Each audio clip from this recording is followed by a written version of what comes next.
प्रेमिका से I love you कहोगे, प्रेमिका धोखा दे सकती है, लेकिन मेरे ठाकुर से आई लव यू कह के देखो, मेरा ठाकुर कभी धोखा नहीं देता।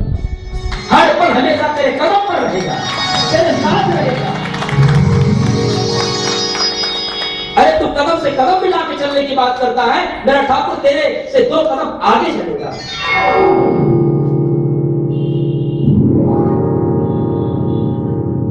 कभी मेरे कन्हैया को आई लव यू कहो।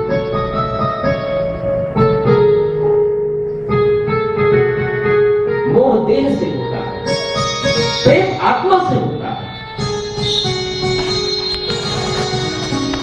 और जो जो भरत जी की आसक्ति मेरे श्रावक पे होने लगी, ठाकुर जी से आसक्ति हटने लगी। जो जो नृत्य थोड़ा बड़ा हुआ तो एक दिन मृगों का झुंड आया और बुढ़ियों के साथ नृत्य चला गया। और भरत जी आश्रम पर आए तो जब उन्होंने पुकारा तो वो तो सब मिले।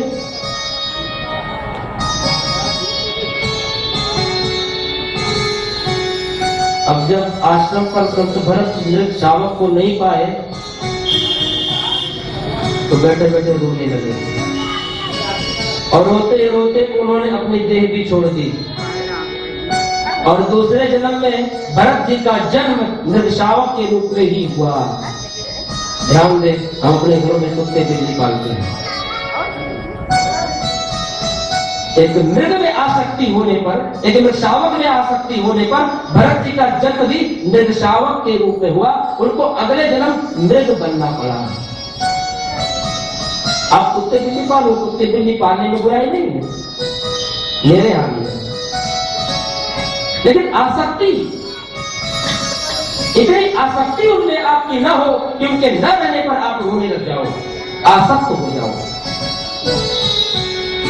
प्रेम में कोई बुराई नहीं, क्योंकि ये जो मन है,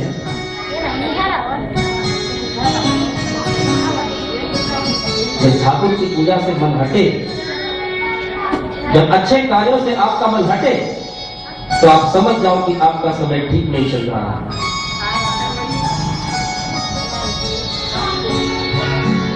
क्योंकि मन तो एक है।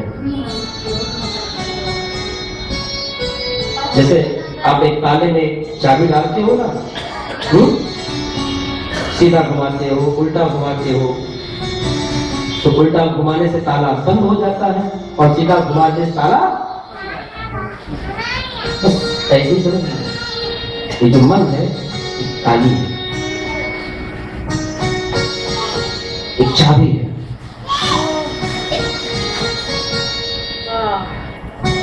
क्योंकि अमृत बिंदु उपनिषद में कहा गया है, मनुष्येण मनुष्याणाम कार बिंदु बनाए। क्योंकि मन से ही मुक्ति है, मन से ही मोक्ष है। आप लोग कथा में बैठे हो तो क्या आप मन से यहां हो? हाँ।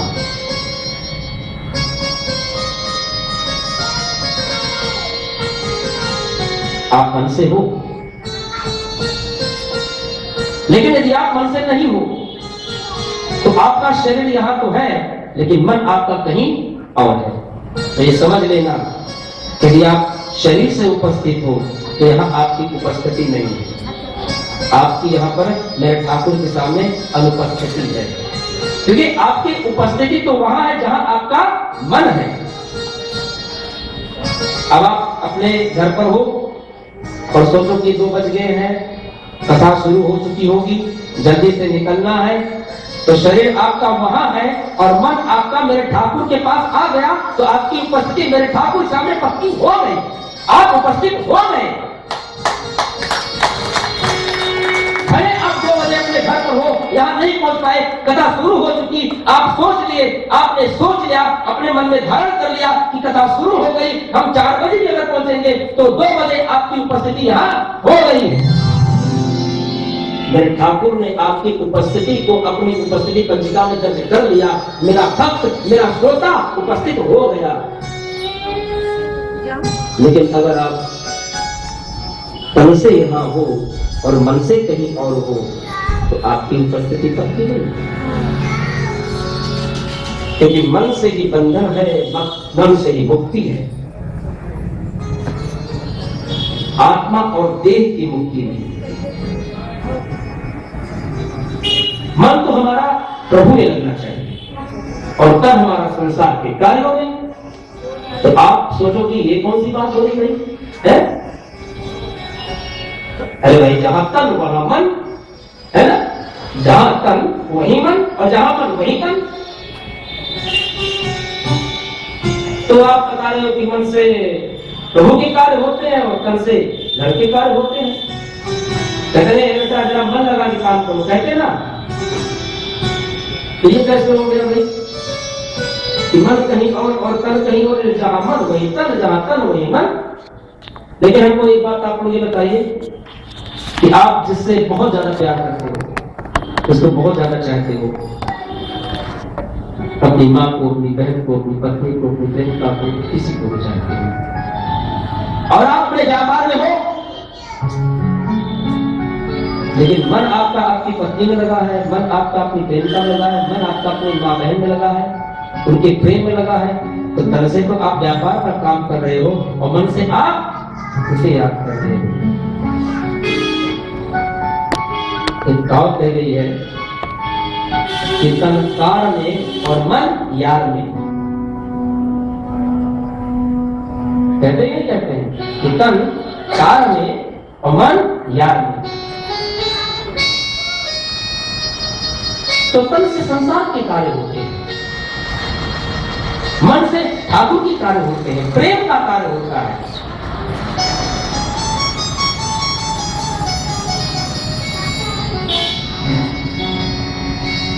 मन से हम अच्छे कार्य करें, लोक कल्याण के लिए कार्य करें। इसलिए मन को लगाओ तो अपने ठाकुर में लगाओ, अपने गोविंद में लगाओ, अपने बाकी बिहारी में लगाओ।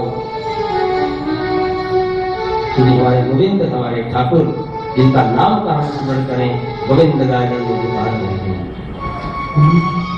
गोविंद गाने गोपाल गाने, गोविंद गाने गोपाल गाने, गोविंद गाने गोपाल गाने, गोविंद गाने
से है काले, अंदर से है काले, बाहर से उजले अंदर से काले, अंदर से काले। गोविंद गाले, गोविंद गाले, गोपाल गाले, गोविंद गाले, गोपाल गाले। एक बार प्रेम से बोलिए राधे कृष्णा, हरे कृष्णा।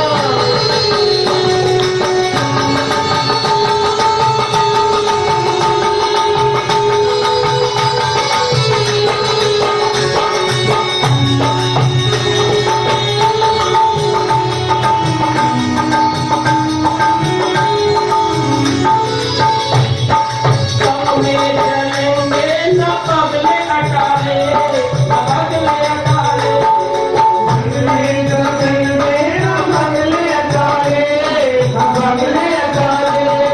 सब में चलेंगे न पगले अटाले, न पगले अटाले।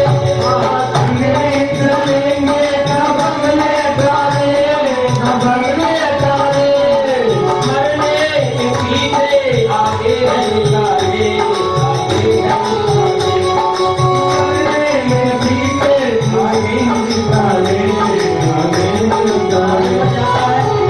उसको आगे ही निकाल दिए जाते हैं।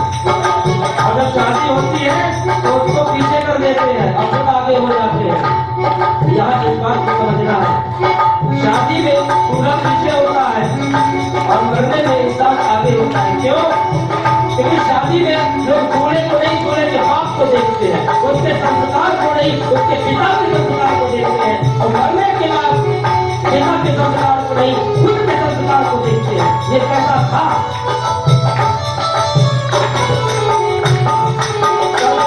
चलेंगे न बगले अटाले, न बगले अटाले।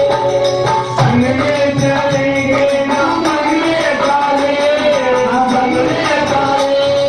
मरने के पीछे अकेले निकाले, अकेले निकाले।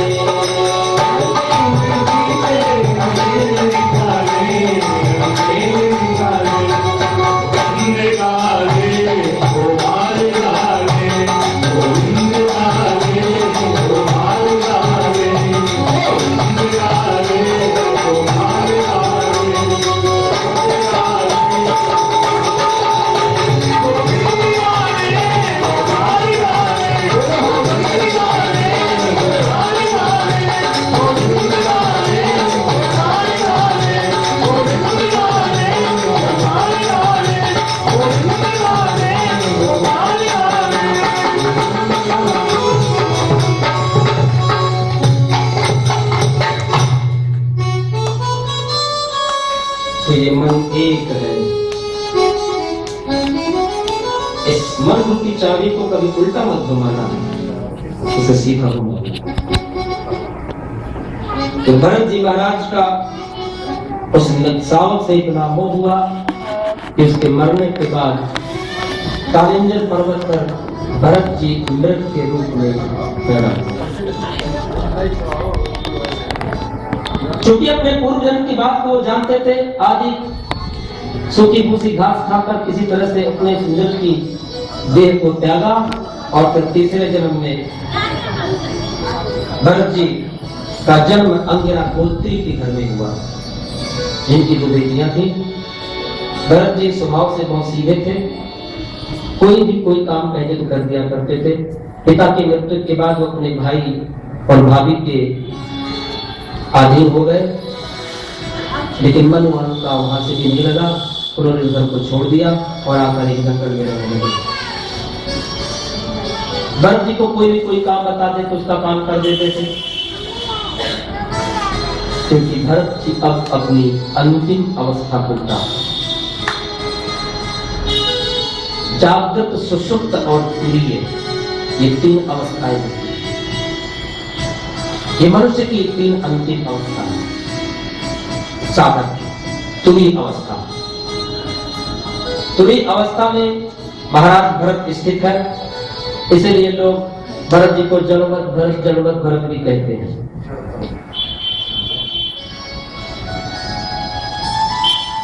लेकिन उस जंगल में भी भगवान भरत की रक्षा कर रहे हैं। भरत हमेशा अपनी भक्त की रक्षा में तत्पर रहता है। ये बहुत समझने की बात है। भगवान को सबसे ज्यादा चिंता अपने भक्त की होती है। भगवान इस बात की घोषणा भागवत में करते हैं और कहते हैं इस बात कि जहां तक जीव की पहुंच नहीं है, मेरी बात को ध्यान से सुनना, इस बात ये सत्य बात है कि जहां तक जीव की पहुंच होती है, जहां पर वो जीव बैठा है, अगर मेरे ठाकुर के भक्त को वहां पर उस चीज की आवश्यकता है तो मेरा ठाकुर, मेरा गोविंद किसी दूसरे जीव को माध्यम बना करके वहां तक पहुंचा देता है। मेरा ठाकुर, मेरा गोविंद उस चीज को किसी जीव के माध्यम से मेरे भक्त को वहां पहुंचा देता है। लेकिन जहां पर जीव की पहुंच नहीं है और यदि वहां मेरे ठाकुर, मेरे गोविंद का भक्त बैठा है और अगर वहां उसको किसी चीज की आवश्यकता पड़ी तो मेरे ठाकुर, मेरे बाकी बिहारी स्वयं उपस्थित हो जाते हैं उस चीज को लेकर के। कभी भी प्रभु भगवान मेरा ठाकुर अपने भक्त को निराश नहीं करता। अगर वो जीव ऐसी जगह बैठा है जहां पर कोई दूसरा जीव नहीं पहुंच सकता, मेरा ठाकुर पहुंच जाता है, मेरे गोविंद पहुंच जाते हैं, मेरे परमात्मा पहुंच जाते हैं।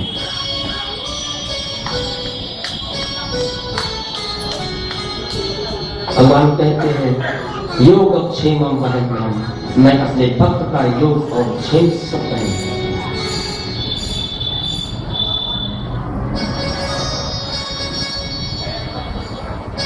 भरत जी वन में विचरण कर रहे हैं और उनकी रक्षा मेरे गोविंद कर रहे हैं, मेरे ठाकुर।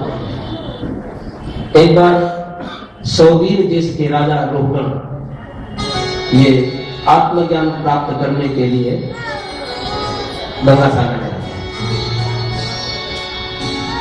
पालकी से जा रहे थे। रास्ते में एक कहार की कमी पड़ गई।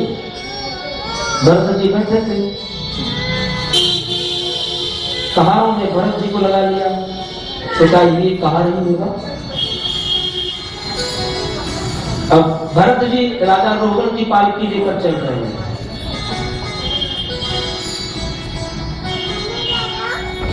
तो देखिए, एक साधारण मनुष्य के चलने में और एक संत के चलने में अंतर होता है, क्योंकि संत जब चलता है तो अपने से 2.5 कदम आगे देखकर चलता है। तो राजा रोहन की पालकी को लेकर जब संत भरत चल रहे थे तो 2.5 कदम आगे देखते चलते, तो कभी धीमे हो जाते, कभी तेज चलते, कभी उछल जाते, कभी इधर हो जाते, कभी इधर हो जाते। तो उस तरह से राजा रोहन की पालकी जो है वो हिल रही थी।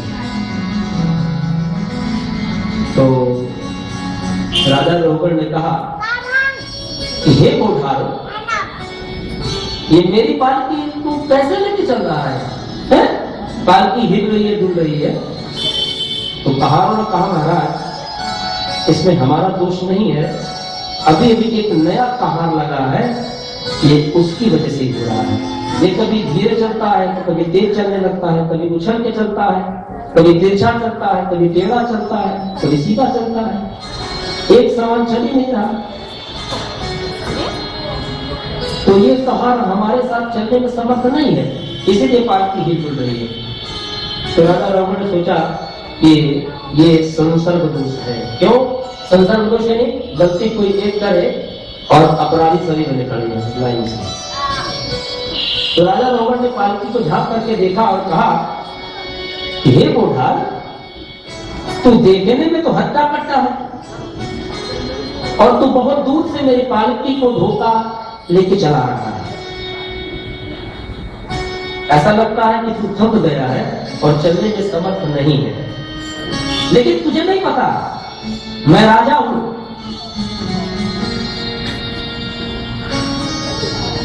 और तुझे मैं आज्ञा देता हूं कि मेरी पालकी को तुम ठीक से लेकर चल, इस भार को ठीक से उठाकर लेकर चल। नहीं तो तुझे राजाज्ञा का उल्लंघन करने में दंड भी मिल सकता है। तो संत भरत फिर पालकी लेकर चलने लगे। अभी फिर ताली बजेगी, गोदागा जी भागेंगी। गोदागा जी आ गए, उनको सम्मान मत दीजिए, क्योंकि अगर आप सम्मान दोगे तो आपकी आंखों में कौन बसा है? बसो मेरे नैनन में नंदलाला। लेकिन अगर गोदागा जी बस गए तो ठाकुर जी नीचे चले जाएंगे, गोदागा जी ऊपर आ जाएंगे।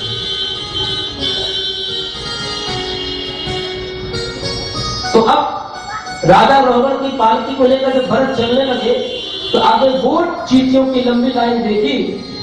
तो राजा रोहन की पालकी को लेकर संत भरत उछले, और जो संत भरत उछले तो राजा रोहन की जो पालकी का जो पार्टी था, उस पार्टी से राजा रोहन का सर टकराया। रोहन चिल्लाया, अरे बोधार, आज तो तू जीते जी मरा है। और अनेक प्रकार से भरत जी को गाली दी, काफी उल्टा सीधा था। तो भरत जी ने सोचा कि एक तो ये मुझसे सेवा करा रहा है और दूसरे मुझे गाली भी दे रहा है, ये मुझे कहार ही समझ रहा है। ये मुझे पालकी उठाने वाला कहार ही समझ रहा है। अब इसको आत्मज्ञान की शिक्षा दो। तो जब संत भरत बोले, ऐसा बोले कि राजा रोहन का जीवन ही पलट गया।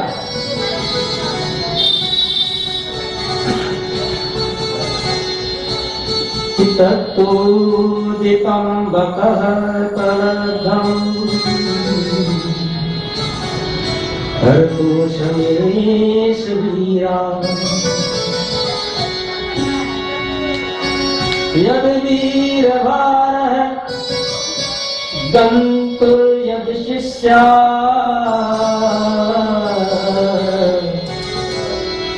अधिगम महतापि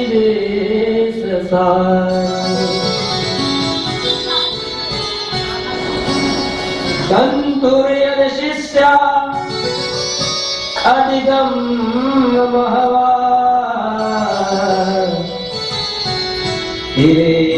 हिरेतरासो न विदां प्रवाद। राजा रोहन को संत भरत ने कहा कि तुम कहते हो कि मेरी पालकी लेकर चलो, ठीक है, तू राजा है, मैं नौकर। राजा का काम है हुक्म देना और नौकर का काम है उसका पालन करना। लेकिन भैया एक बात समझ ले, हमेशा के लिए तू राजा नहीं बना रहेगा और हमेशा के लिए मैं नौकर बना रहूंगा। ये संसार का बड़ा विचित्र भेद है कि कौन कब राजा बन जाए और कौन कब नौकर। इसमें क्या अभिमान करता है? तू कहता है कि तू मेरी पालकी लेकर चल, इस पालकी का भार उठा। तो अच्छी तरह से समझ ले कि भार नाम की यदि कोई वस्तु है तो उसका संबंध सिर्फ देह तक है, लेकिन आत्मा से उसका कोई संबंध नहीं। इस सुख दुख का, क्योंकि सुख और दुख दोनों अलग अलग बताया कि कभी कभी व्यक्ति समझ नहीं पाता और कहता है कि मेरी आत्मा में बड़ा दुख है, मेरी आत्मा में बड़ा सुख है। आत्मा को कभी न सुख होता है न दुख होता है। दुख मन में होता है, सुख मन में होता है, पीड़ा मन को होती है, प्रेम मन को होता है। आत्मा से कोई प्रेम नहीं होता। जो आत्मा आपके हृदय में, वही आत्मा एक कुत्ते में भी है, एक बिल्ली में भी है, एक शेर में भी है, एक चीते में भी है। 84 लाख योनियों में जितने मारो, जितने जीव है, सब में वही आत्मा है।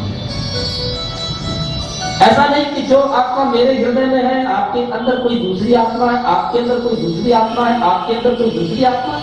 जो आत्मा आपके अंदर है वही आत्मा मेरे भी अंदर है। वही आत्मा हम सबके अंदर है। तो आत्मा को कभी दुख नहीं होता, कभी सुख नहीं होता। ये आदि व्याध, ये धर्म की बात है। आदि माने मानसिक रोग और व्याध माने शारीरिक रोग। आत्मा को कोई रोग नहीं होता। कहते हैं मैं आपको अपनी आत्मा से चाहता हूं। अरे आत्मा से क्या चाहेगा तुम? आत्मा को तो कभी कोई इच्छा होती ही नहीं है, आत्मा को कभी कोई प्रेम होता ही नहीं है।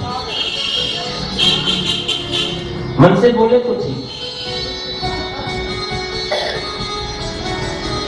आत्मा को किसी से मोह नहीं होता। लेकिन हम आत्मा से प्रेम नहीं करते, इस देह से प्रेम करते हैं।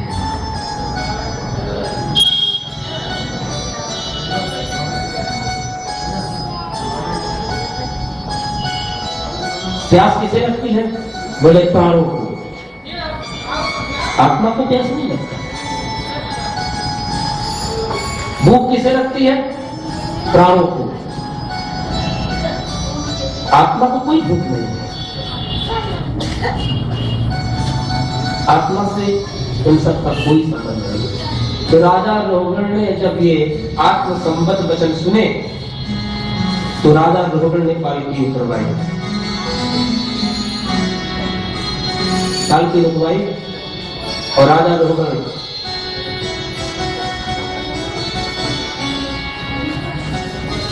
तो संत भक्त ने कहा, ये राजा तूने मुझे गाली दी,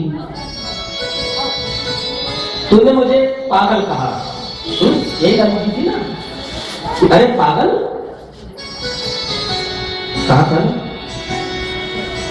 लेकिन तेरे जैसे इस पागल की तेरे पास कोई दवा नहीं है। जैसे कोई व्यक्ति किसी वस्तु को किसी सिलबट्टे में पीस ले और उसके बाद कोई दूसरा व्यक्ति आए अनजाने में उसको भी पीस ले, तो मैं तो वैसे ही पिसा हुआ हूं, तू मुझे क्या पीसेगी? राजा रोहगण झट पालकी से उतरकर हाथ जोड़कर खड़े हो गए और हाथ जोड़कर बोले, कस्ताम निगूढ़स्य चरसिद्धि गजाना विभरस सूत्रम कतमोवधूरतः। महाराज आप कौन हैं? देखिए आप ये मत समझना कि मैं आपसे डर गया हूं और डर करके पालकी से नीचे उतरा हूं। नाम विषय के तुल राज बजरान न छत्र शूलान न यमस्त्र दंडात। न मुझे यमराज के डंडा से डर लगता है, न मुझे शंकर के त्रिशूल से भय है और न तो मैं अग्नि से डरता हूं। हाँ एक बात से डरता हूं, इस देह से कभी किसी संत किसी महापुरुष का अपमान न हो।